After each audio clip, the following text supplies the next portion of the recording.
In the 1870s, Michigan loggers stared at mountains of timber, cut off by mud and slopes so steep even the toughest horses collapsed, and steel locomotives spun helplessly in place.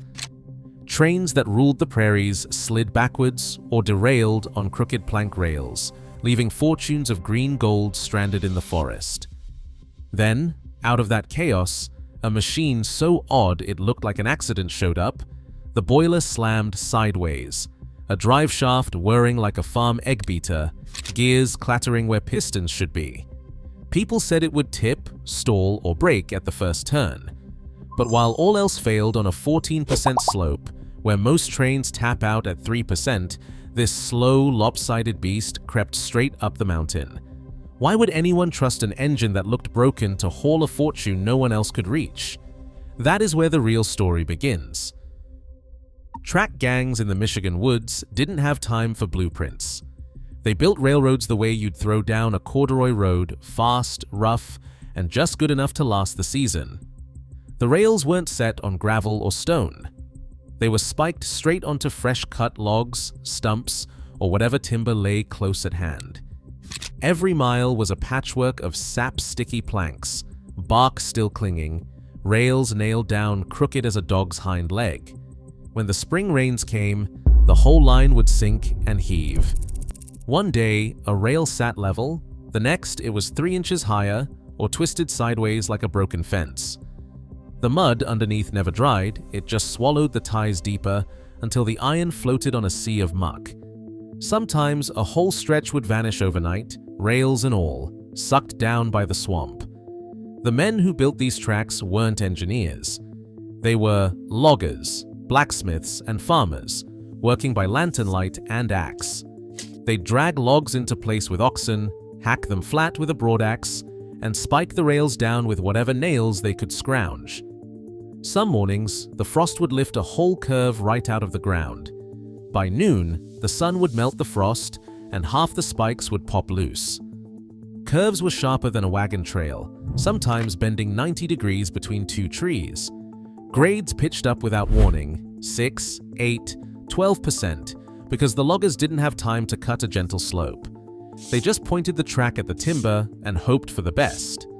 On some hills, the rails would bow out under the weight, so the train looked like it was riding on a snake. Every trip was a gamble. A rigid locomotive might make it one day, only to derail the next when a log shifted or a rail snapped. The ground never stopped moving. The only thing you could count on was that tomorrow's track would be different than today's. But the logs had to move, and there was no time to wait for solid ground. This was the battlefield for every machine that tried to haul timber out of the woods. Not a tidy railroad, but a living, shifting mess, built by hand, rebuilt by desperation, and always on the edge of collapse. A horse will work itself to death if you ask it, and in these woods, plenty did. The mud ate them alive. Teams would haul a sled full of logs halfway up a ridge, then sink to their bellies, legs flailing, harnesses snapping. Some mornings, you would find a dead draft horse still hitched to the sled, eyes glazed, chest sunk deep in the muck. The men cursed and spat, but there was no time to mourn. Another team, another load, same fate. Oxen were not any better. They would pull until their hooves split, then drop where they stood. The ground was too soft, the grades too steep, and the weight of green timber never let up. It was a losing game. Feed and vet bills rose higher than a logger's wages, and still the logs piled up, waiting for a way out. Steam engines promised relief, but only on paper. The rod locomotives that worked the big lines out east were built for smooth, flat rails. Out here, they were all wrong. Their big steel wheels gripped fine on dry, level track, but these logging spurs twisted and pitched like a river in flood. The rods, those long iron arms that turned piston power into motion, needed every wheel to stay planted. Hit a bump, and one wheel lifted just a hair, the rods jerked, and the whole engine shuddered sideways. Sometimes the front wheels would hop right off the rail, dumping the train into the brush. Other times, the wheels just spun in place, hissing and screeching, while the logs behind started to slide back down the hill. On a good day, a rod engine might claw its way up a 2% grade if the track was straight and dry. But these woods did not care about good days. The grades ran 6%, 8%, even 12%, practically a wall for a standard locomotive. The heavier the load, the more the wheels slipped. Engineers tried sanding the rails, chaining logs behind, even sending men out with shovels to dig traction under the wheels. It did not matter. The rods would stall, the boiler would groan, and the whole train would start sliding backward, brakes screaming, men yelling to jump clear. Every time an engine slipped or a team died, money bled out of the operation. Timber sat rotting on the stump while sawmills downstream ran dry. No one cared how pretty a locomotive looked if it could not pull its weight. The loggers needed something that did not care about mud, crooked rails, or gravity, a machine that could grip the earth and drag the forest out, no matter what. But with animals dropping and engines failing, it looked like the woods had finally beaten the men who tried to tame them. Ephraim Shay wasn't born with a silver wrench in his hand. He grew up in Ohio, the son of a farmer, and spent his early years splitting rails and teaching school to pay the bills. When the timber boom hit Michigan in the 1870s, he packed up for the North Woods and set up as a logger and sawmill man, just like 1,000 others chasing green gold. But Shay had a stubborn streak. Where most men saw a swamp and cursed, he saw a puzzle. He'd stand in the muck, boots sinking, and stare at the mess left by another dead horse or a derailed engine, jaw working, eyes narrowed, thinking about what the job really needed. It wasn't speed. Nobody cared about speed in the woods. You wanted muscle and grip, something that could drag a mountain of logs through mud and over stumps without splitting apart. Shay tried everything he could get his hands on.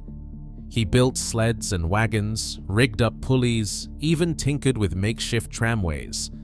But every solution just shifted the problem around. Horses died, oxen quit, engines slipped or tore up the rails. The money bled out and the logs stacked up. Shay started sketching ideas on scraps of paper in the lamplight. He didn't have a fancy shop or a team of draftsmen. He had a workbench in the corner of his sawmill and whatever scrap iron he could scrounge. His first attempt at a steam engine was nothing special, a little upright boiler bolted to a flat car, hooked up with belts and chains. It rattled and squeaked and barely managed to move a load, but it showed him where the real trouble lay. The rods that worked fine on straight, solid rails just tore up the crooked wooden curves the loggers laid down. The more he watched, the more he saw that the engine needed to flex and grab, not just push. He kept at it. Nights spent filing gears by hand, days spent testing and braking, then hammering things back together. He'd swap out a belt for a chain for a shaft, always looking for a way to get the power to the wheels without shaking the whole contraption to pieces. He didn't have investors or a big company backing him, just his own money and his own sweat. When something failed, he'd haul it back to the barn and start over. Folks in town called him stubborn. Some called him crazy, but he kept tinkering, kept trying. The breakthrough came slow. He realized that if he could drive every wheel with gears instead of rods and let the trucks under the engine swivel and twist, the machine could crawl over anything the woods threw at it. He started building with that in mind: vertical pistons for a compact punch, a long drive shaft running down the side, gears meshing with every axle. To balance all that heavy iron, he shoved the boiler over to the left so the whole mess would not tip into the ditch. It looked wrong, but Shay didn't care.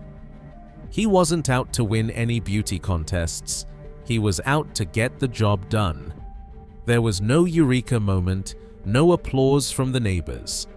Just a logger in a muddy clearing, covered in grease, staring at a lopsided engine that looked like it shouldn't even stand up, let alone pull a train. But Shay knew what he'd made.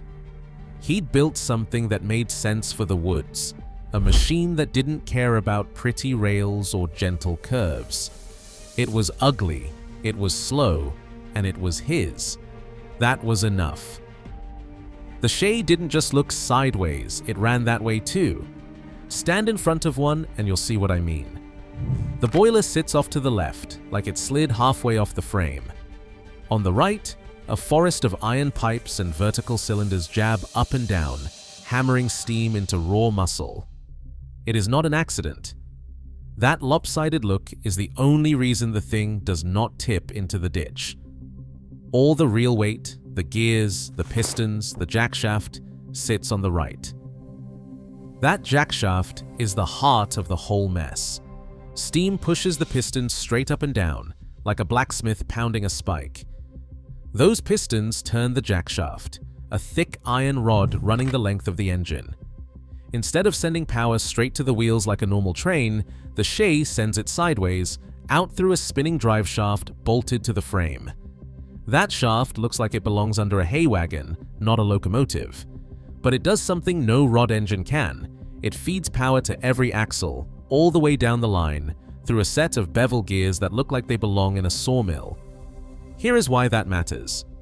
On a rod engine, only a couple of wheels actually do any work. The rest just ride along for the trip. But the Shay, every wheel is a worker, teeth locked into the rail, digging for grip. The gears multiply the force, trading speed for raw crawling torque. It is like shifting a 10-speed bike into first gear and standing on the pedals.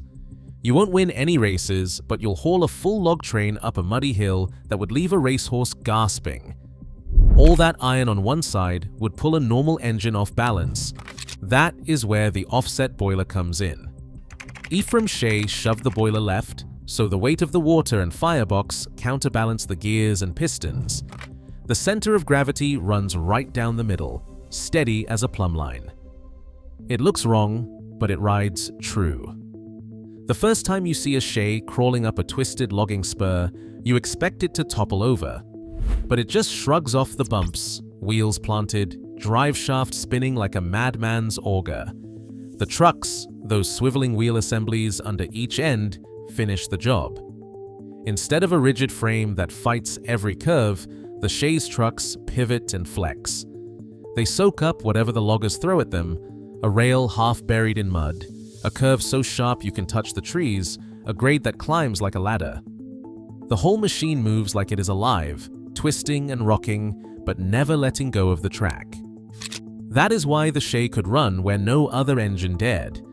It was not just about power, it was about balance, grip, and a kind of stubborn flexibility. The drive shaft, spinning out in the open, gears gnashing, pistons hammering, became its signature. Folks called it an Eggbeater, but in the woods, that sideways logic made all the difference. It was ugly, sure, but it was the only thing that worked. The first time that sideways machine rolled out of the shed, jaws dropped. Folks who knew their steam engines stood there, arms crossed, eyebrows climbing higher by the second. You could hear the snorts and mutters before the thing even moved. One old hand spat on the ground and said it looked like a barn had crashed onto a wagon and nobody bothered to fix it. The boiler wasn't centered. It hung off to the left like it was trying to escape. On the right, a mess of pipes, pistons, and spinning rods jabbed at the air, clanking and hissing. The whole contraption rocked on its frame, not with the steady side-to-side sway of a proper locomotive, but with a kind of lopsided shuffle, as if it was limping its way to the nearest scrap heap. Engineers from the big railroads came out to take a look, most of them in stiff collars and city shoes already caked with mud. They circled the Shay, shaking their heads. One fellow from Detroit, fresh off the main line, laughed so hard he nearly choked on his cigar. "That's not a locomotive," he said. "That's a sawmill with wheels." Others called it a sidewinder, or worse, a contraption. The vertical pistons, hammering away on the right, drew even more ridicule. Real engines, they insisted, had their cylinders set low and horizontal, not poking up like fence posts. The insults kept coming. Someone said it looked like a piece of farm equipment that got lost on the way to the field. Another wondered aloud if the thing might tip over on its first curve, given how the boiler seemed to be running for the ditch. The drive shaft, spinning out in the open, made people uneasy. "You sure that's safe?" a machinist asked, eyeing the blur of iron with suspicion. "Looks like it's about to twist itself apart." Journal men scribbled their impressions, some with a smirk. One headline a week later read, "Barn on Rails." The Shay was slow, ugly, noisy, and by all appearances wrong. It didn't fit any rule in the book. But while the experts stood back and laughed, the loggers kept their eyes on the hills, waiting to see if this sideways engine could do what the pretty ones couldn't. Speed was the favorite punchline.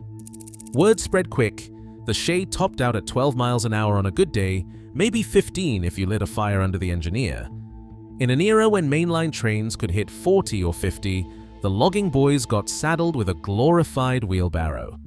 The newspapers had a field day.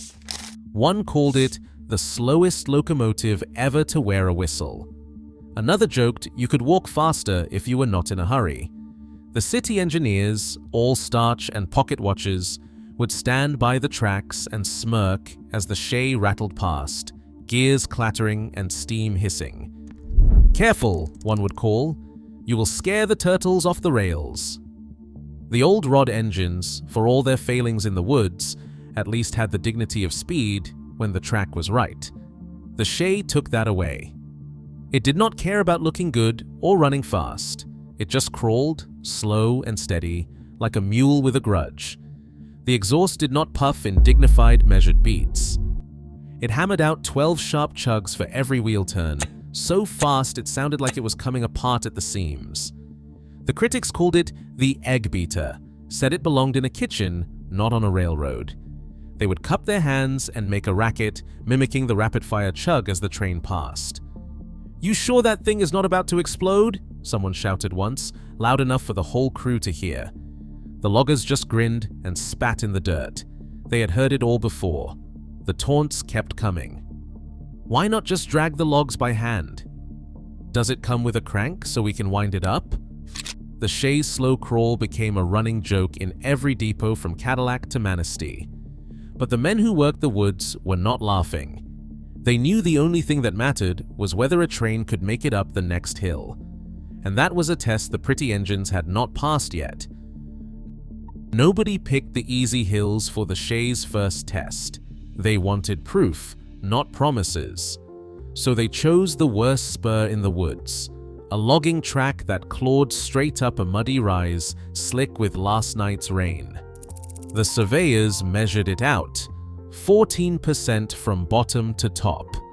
That is not a hill, that is a dare. A standard railroad won't touch anything over 2%. Even the highways, when they finally came, twisted and stretched just to keep things under 6%. But this was logging country. The shortest path was always the steepest, and the men laying rails didn't care about the rules. They just pointed the track at the timber, hammered spikes into whatever wood lay close, and moved on. The ground underfoot was soft, the kind that squelched with every step. Water pooled in the ruts, and the rails shivered on their beds of half-buried logs. Nobody bothered with ballast or drainage. The only thing holding the line together was stubbornness and the weight of the iron itself. Track gangs worked with shovels and axes, their boots caked with muck, sweat freezing on their collars. They'd lay out a curve so tight you could spit across it, then send the rails pitching up this wall of mud and roots. There was no time to smooth the bumps or fill the holes. The logs had to move, and the woods weren't getting any flatter. That 14% grade was infamous. Horses wouldn't even try it. Rod engines had already made fools of themselves, wheels spinning, smoke pouring, the whole train sliding backwards until the crew bailed out and let gravity win. The scars were still there. Broken ties, splintered rails, the odd iron wheel half buried where some engine lost the fight. The men called it the Wall. Anyone who'd worked these woods knew its reputation. It was where good intentions went to die, but the Shay's crew didn't flinch. They set to work in the grey dawn, checking every bolt on the drive shaft, topping off the boiler, wiping grit from the gears. They loaded the flat cars heavy, no point in making it easy. If this machine was going to earn its keep, it had to do it the hard way. The old hands stood back, arms folded, waiting to see if all that sideways iron and spinning machinery could do what nothing else had managed. The air was thick with doubt and the smell of wet earth. Someone muttered that it'd take a miracle to get a train up that hill, but nobody left. Everyone wanted to see what would happen when the Eggbeater met the Wall. The stakes couldn't have been higher. If the Shay failed, the logs would stay stranded on the ridge, and the men would go back to fighting mud with horses and curses. If it climbed though, if it clawed its way up that muddy grade with a full load in tow, it would mean the woods had finally met their match. The track gang finished their checks, the engineer climbed into the cab, and the woods fell quiet, waiting for the first exhaust to split the morning. This was the hill that broke everything else. Now it was the Shay's turn. Steam hisses from the stack, white against the morning fog. The engineer throws the throttle forward, and the Shay answers, not with a roar, but with a staccato volley that rattles your teeth. 12 sharp chugs for every turn of the wheel. Not 4, like a proper locomotive. 12. It sounds like a machine gun with a hangover, hammering out a rhythm that is all nerves and muscle. The whole hillside shakes with it. You can feel the beat in your boots, thumping through the planks of the cab, echoing off the trees. That's the Eggbeater's war cry. The drive shaft spins into a blur, iron teeth gnashing, pistons jabbing up and down like they are trying to punch through the frame. The side rods of a rod engine would already be slipping, wheels screaming as they lost their grip. But the Shay digs in. Every wheel is locked to the gears, every ounce of weight pressing down onto the track. The rails squirm under the load, but the engine does not care. It just keeps chugging, 12, 24, 36 pops for every few feet gained. The grade here is not just steep, it is a wall. 14%, slick with last night's rain, mud oozing between the ties. No highway in the country runs this steep. No mainline railroad would even try. But the Shay does not hesitate. The exhaust bursts faster, smoke pulsing in short, frantic jets. The fireman leans into his shovel, sweat stinging his eyes, trying to keep up. The boiler rocks side to side, but the weight stays centered, counterbalancing the wild mess of gears on the right. The whole thing should tip, but it does not. It just claws forward, inch by inch. The noise is relentless. Not the dignified chuff of a passenger express, but a frantic, pounding racket. It is the sound of raw effort. The chugs come so fast they blur together, a rolling thunder that drowns out every doubt and every joke the city men ever made. You would swear the thing is about to shake itself apart, but nothing breaks. The drive shaft keeps spinning, the gears keep biting, and the wheels never slip. Halfway up the hill, the load starts to drag. The flat cars groan against the couplers, logs grinding against the stakes. The engineer does not flinch. He throws a look over his shoulder, then leans on the whistle, a short sharp blast that cuts through the racket. The old hands on the ground holler back, grins splitting their faces. They have seen rod engines die here, watched horses collapse in the mud, but the Shay just keeps coming, slow and ugly and unstoppable. Every foot is a victory. The exhaust hammers out a rhythm the whole crew can feel in their bones. 12 chugs per wheel turn, no other engine sounds like that, no other engine climbs like that. By the time the Shay crests the ridge, the air is thick with steam and the smell of hot iron. The logs are still behind her, every last one. The men on the ground just shake their heads and laugh. The Eggbeater did what nothing else could. It did not matter how it looked, it mattered that it worked. By noon, word had spread through the camps. The Eggbeater had done what the pretty engines could not. It hauled a full load up the wall, and it did not even look winded. The skeptics packed up their notebooks. The loggers just nodded and set to work loading the next train. That was all the proof anyone needed. Once the news reached Lima, things changed fast. Orders started coming in from every timber town between the Great Lakes and the Pacific. Nobody cared anymore if it looked sideways or sounded like 100 angry woodpeckers. They wanted a machine that could pull. Lima Locomotive Works, which had barely given Shay the time of day at first, found itself swamped. By the mid-1880s, they had shifted the whole business to building these oddball-geared engines. Shay's patent got stamped on every new boiler that rolled out the shop doors. The factory floor echoed with the clang of gears and the hiss of steam day and night. It was not long before the numbers told the story. Over 2,700 Shays built by Lima from 1880 to 1945. In the peak years, they were turning out dozens a month. If you were logging the Rockies, the Appalachians, the Sierras, if you had timber on a hill, you wanted a Shay. They came in all sizes. The first ones were small, just enough to drag a few cars over a muddy ridge. But soon, there were giants, 3 truck monsters weighing over 100 tons with enough muscle to yank a forest off a mountain. The design kept its signature, the offset boiler, the vertical pistons, the drive shaft spinning like a madman's auger. No matter how big they got, every Shay wore that lopsided grin and climbed grades that would make a mule balk. By 1900, you could hear the racket of a Shay in every logging camp worth its salt. The sound of those 12 chugs per wheel turn, echoing through the pines, meant the logs were moving and the mill would run. The silhouette of a Shay at the crest of a hill, smoke pouring, gears spinning, logs in tow, became a promise. It meant the mountain could be beaten.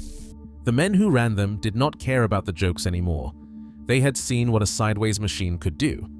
In the end, the forest gave way not to the fastest or the fanciest, but to the one that refused to quit. That is what the Shay was, not a showpiece, but a workhorse, built to finish the job. Today, most of the world's forests fall to diesel and rubber, but the Shay's lesson endures. Sometimes the answer isn't pretty, it's possible.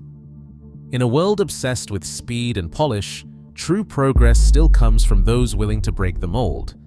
The mountain doesn't care how you look, only whether you make it to the top. Leave your thoughts below if you've ever trusted the unconventional.